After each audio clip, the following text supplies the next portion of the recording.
Hello and welcome to Signal Shift with Muraki and our wonderful guest today, Dr. Sabrina Howard. Welcome, Sabrina. Hi, Rocky. Thanks for having me. So grateful for your time today. Sue is still away. Anna couldn't be here either. I'm just really happy to be having this conversation with you. And I will share with everyone that Sabrina was part of the faculty team at the Institute for the Future, who actually taught Lana and I the essentials of foresight.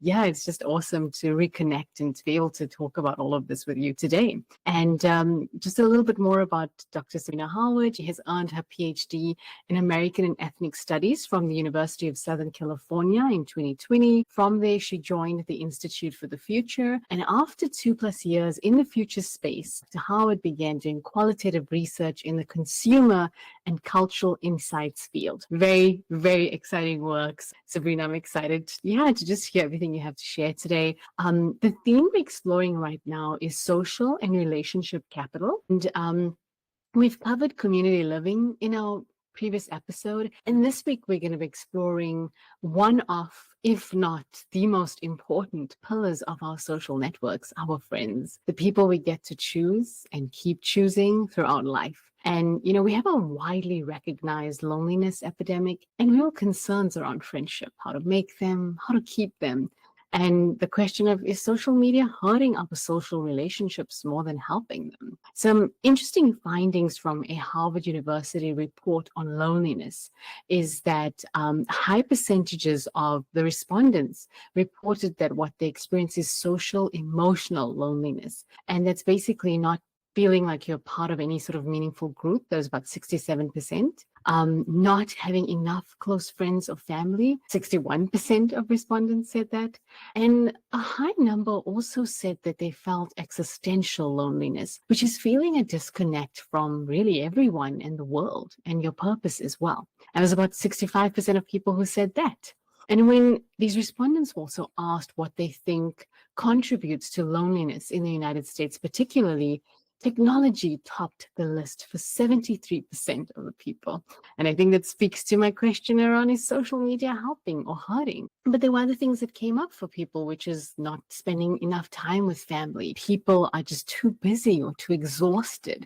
And people also struggling with mental health challenges. So I don't think any of this will be too surprising for any of us, right? I think it speaks to our lived experiences and what we're seeing happening in our communities and amongst our friends and families. So we really have a sense of what the issues are. What are your thoughts from all the work you do? And you must be touching on these topics in different ways and from different angles. And what's your thoughts on where we're at with friendship in the world today? Yeah, it's really interesting because it feels like we're in a time where friendship is being taken more seriously than it ever has, which I think is really exciting. But I think because those conversations are now happening, we're also realizing how much we've neglected them in the past and how they've kind of been the relationship of secondary importance in many ways compared to romantic partnerships. And so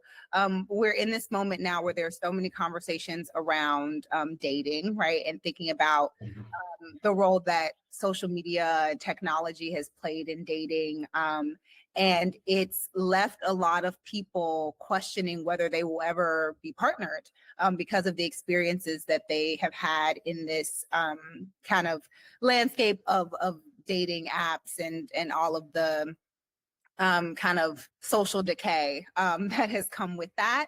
And it sparked these really interesting conversations around what does life look like if I am not romantically partnered? And friendships play such a huge role in people's versions of happiness without romantic partnership.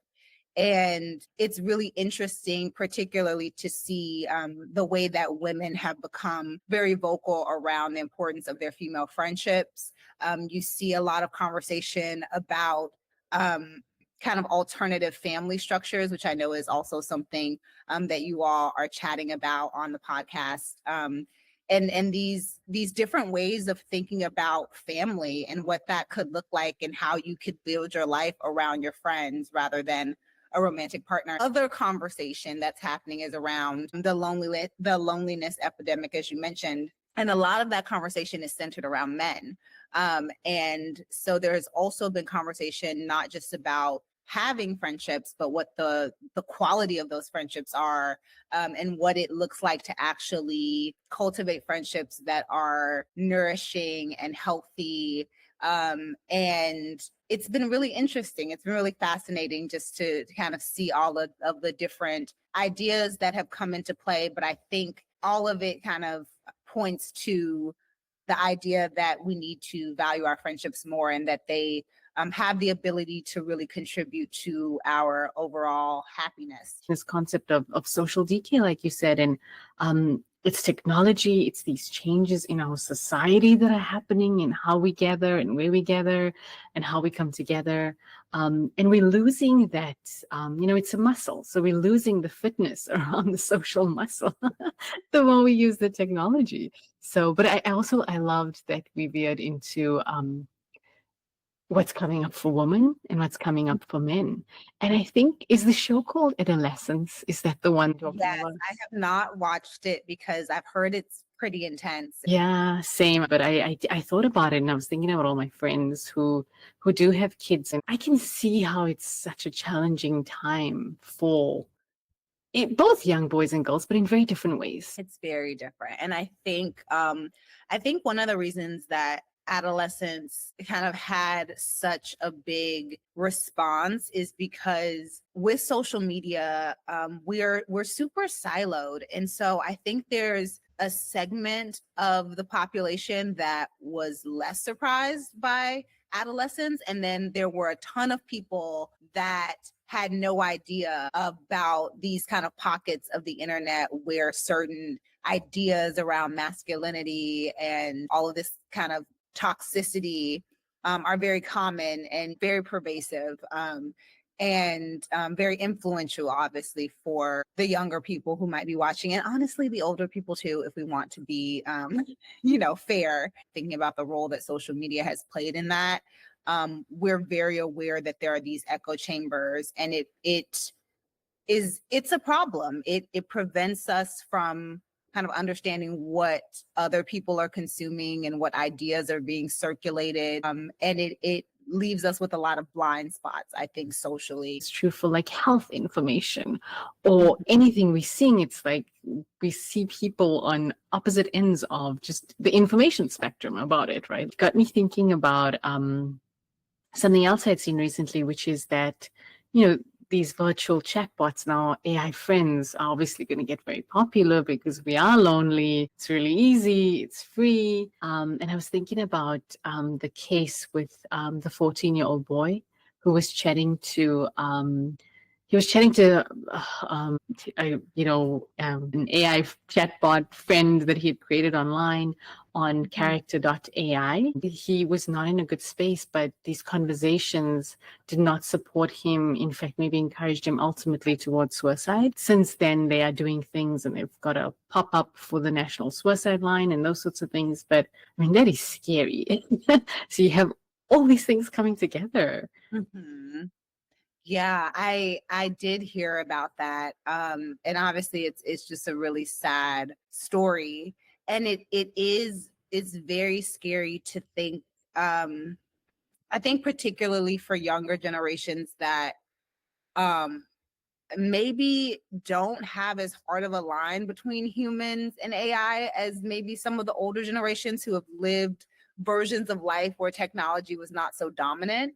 And there are, a ton of stories that have been popping up recently around people having AI romantic partners, and even, Reddit threads of people discussing having real life partners and AI partners, and their real life partners being jealous of the AI partners, and like the drama that's ensuing in, with these parties, some of which are human and some of which are are AI. And it's really, really fascinating to think about the ways that feelings of loneliness and siloedness and this heightened disconnectedness have driven us to this place where people are seeking solace in non-human personalities. I do think it makes us susceptible to some challenging circumstances. I think it makes us vulnerable. In some ways, there's a lot of work to still be done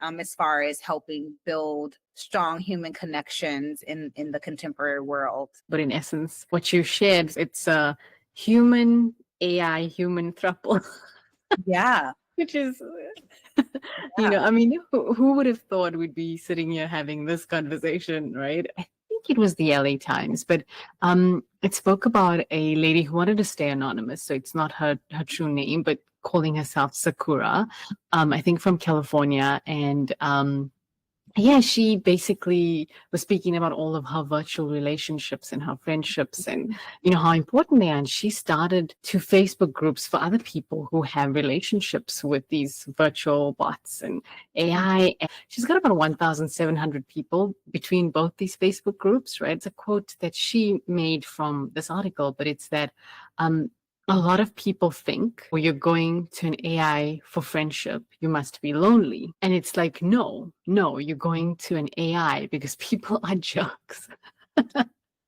Yeah. While I understand that, I think what disturbs me about it is that I think it I think it pretends as though friendships are supposed to be easy. And I think that's a myth. And I think that's a myth that is very much invested in this hierarchy of the romantic relationship, because the romantic relationships, we're aware they're supposed to be tough, right? They're going to be tough. You're going to, you have to go through the struggles. They make you stronger. You stick by each other. It builds the relationship. There's all these really powerful narratives about the struggle that is inherent to romantic partnership. But when it comes to friendship, we are made to believe it's supposed to be all rainbows and butterflies, right? And in some cases, if something goes wrong with the friendship, it's socially acceptable to just, let it die, right? You don't have to fight for it. You don't have to go to therapy. You don't have to talk it out or anything like that. It's like, oh, it's just a friendship. You have other friends, move on. And I think we're now in a time where we're kind of acknowledging that that's not how we should be treating our friendships. And so when I hear someone saying, oh, like humans are jerks, I'm like, yeah, many of them are. You have to find the ones that aren't, and maybe you find someone who's not a jerk, but they're a jerk in a given instance, right? And how are you going to work through that and still hold on to what could be a really valuable relationship? It's yeah, I do understand that humans are very difficult. But there's something really wonderful in going through that experience with someone and getting to know someone and having those difficult challenges and going through different stages of life. And maybe there's stages where you're seeing each other every day. Maybe there's stages where you talk once a year. And I just think we need to have more grace for our friendships. We need to take them seriously, but also recognize that being in relationship with any other human is always going to be complicated in some ways.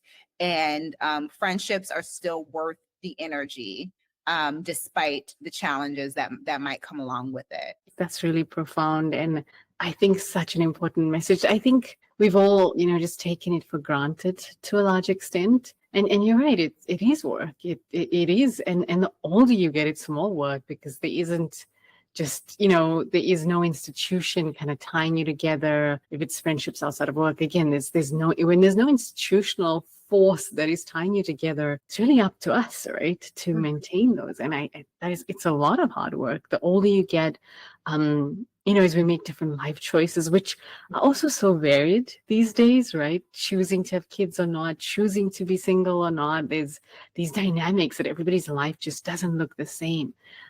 So it's like, yeah, friendships are going to be hard in this era. That's, yeah, such an important lesson and takeaway out of this conversation. I think I have a very particular perspective because I have, for most of my life I have been single. I am an only child, so I don't have siblings. So my friends have been my everything for such a long time.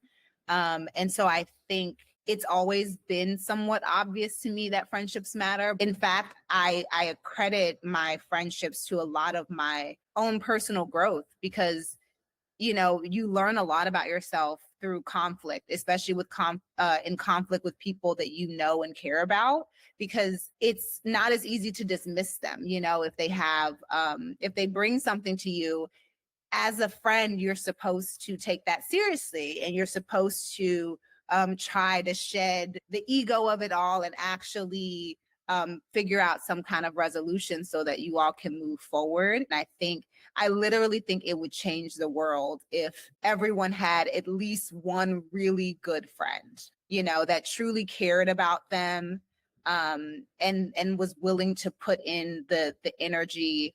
I think it would make a world of difference. I truly, truly do. I can definitely share somebody who's left her home country and moved, and just, that's challenging. And that's been really challenging for my friendships, and really, they're still there, but they're not the same. And it's, I'm at this whole point of like questioning, okay, and how do I build those networks again? So I'm very focused on being out there and building those new networks and saying, hey, that's part of, when you move somewhere. So, but it's an interesting journey, and I kind of just took the friendships I had for granted because they were all there. I'm also focused on those intergenerational relationships, and now it's also building relationships with your friends who have kids, and you're like, oh, wow, you want to be a part of their lives as well. And it's really interesting. So I think, yeah, just being a lot more open and flexible to the idea of who your friends are.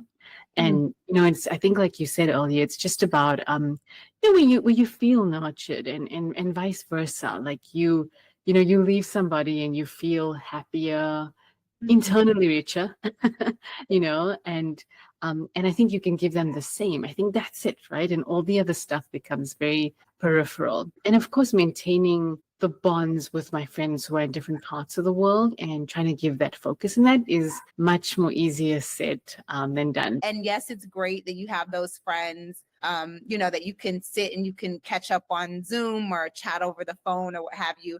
And those connections can still be super valuable and super integral to your happiness, but it's not the same as having someone, to go to the concert with. And we don't always talk about how challenging it is to make friends, particularly as an adult, particularly as someone who is not in your 20s.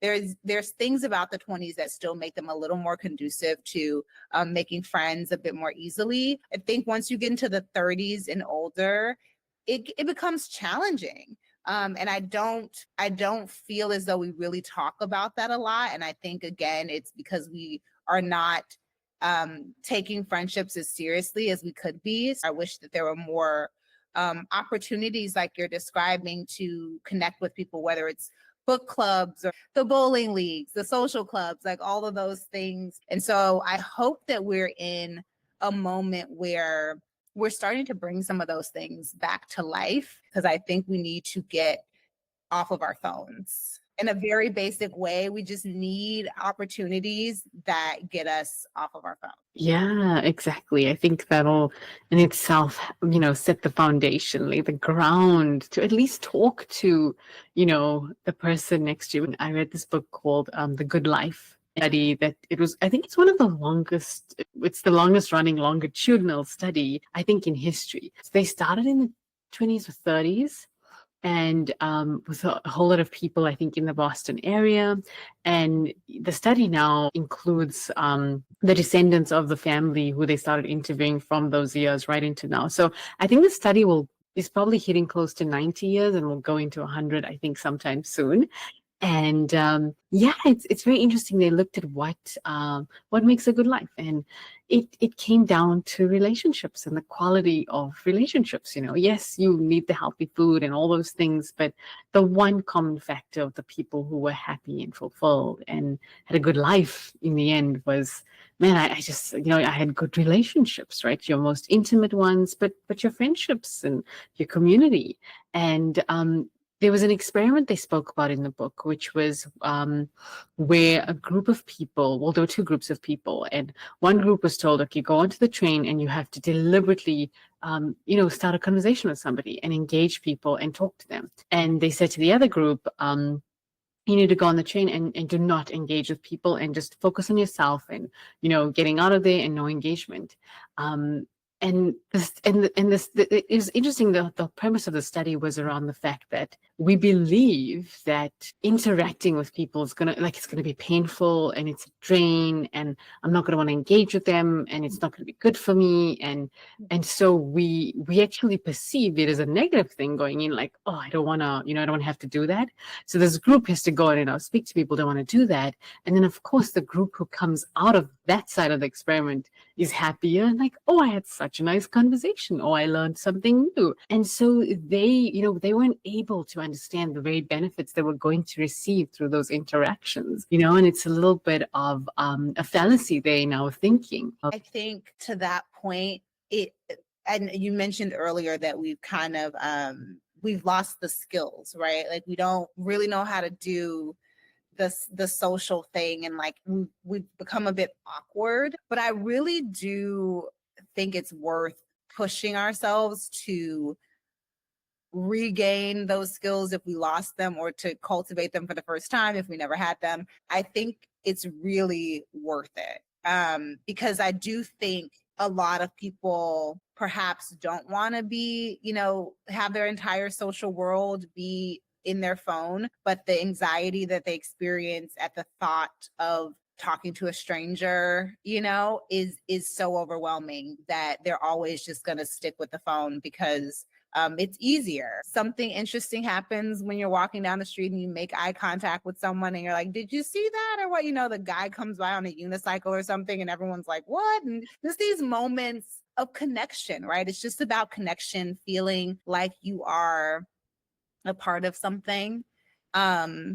And so all those little moments count. A lot of us don't realize that we send signals that we're uninterested in being interacted with. And then we wonder, why no one approaches us, or like, oh, like, such and such seems to make friends so easily and I don't. And it's like, well, if you're closed off and you're staring at your phone, you refuse to make eye contact with anyone. And so it does require mindfulness to show up in the world in a way that's a little more inviting. Nothing good comes without work, and we have to reframe friendships as that, because I think because we've all had them so easily in childhood, we kind of have just assumed that, hey, it's always got to be easy. Friendship is the basis of all relationships. Like I think about, you were mentioning the hierarchy, right? Even in dating and where we put sort of relationships, but romance will wear off. Even as a parent, right? At some point, your kid is now an adult and your relationship has to be one of friendship. Yeah. And so ultimately, all relationships are about cultivating friendship, right? It becomes the most important type of relationship in all forms, even in dating, even in marriage. So I think us, remembering that and that, yes, it's going to take work. I think it's really, really profound lessons.